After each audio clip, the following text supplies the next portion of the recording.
అయితే దేవుని ఉద్దేశంలో యేసుప్రభు పరీక్షించబడాలని కానీ శోధించబడాలని కానీ ఎందుకుంది? బైబిల్ పండితులు కొన్ని వచనాలని కొన్ని సందర్భాలని ఆధారం చేసుకుని తండ్రి అయిన దేవుడు కొన్ని ప్రత్యేకమైన ఉద్దేశాలతోనే యేసుప్రభు శోధించబడ్డానికి అనుమతించారు అని చెప్తారు.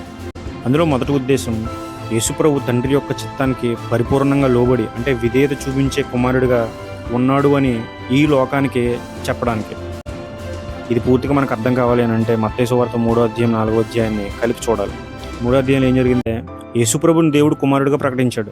కుమారుడిగా ప్రకటించిన ఆ గుర్తింపుని అపవాది ఇక్కడ సవాల్ చేస్తున్నాడు. నువ్వు కుమారుడు కదా, నీకు శక్తి ఉంది కదా, ఈ రాళ్ళను రొట్టెలుగా మార్చు, నీ ఆకలి తీర్చుకో అని అంటాడు. నిజంగా యేసుప్రభు దేవుని కుమారుడిగా శక్తి కలిగిన వాడుగా ఆ రాళ్ళను రొట్టెగా మార్చుకునే శక్తి ఉంది. అయినా యేసుప్రభు అపవాది మాట విని తన స్వచిత్తాన్ని తన శక్తిని అక్కడ ఉపయోగించకుండా తండ్రి చిత్తానికి లోబడి వాక్యాన్ని ఆధారం చేసుకుని అపవాదికి సమాధానం చెప్తున్నట్లుగా మనం తర్వాత వచనంలో చూస్తాం.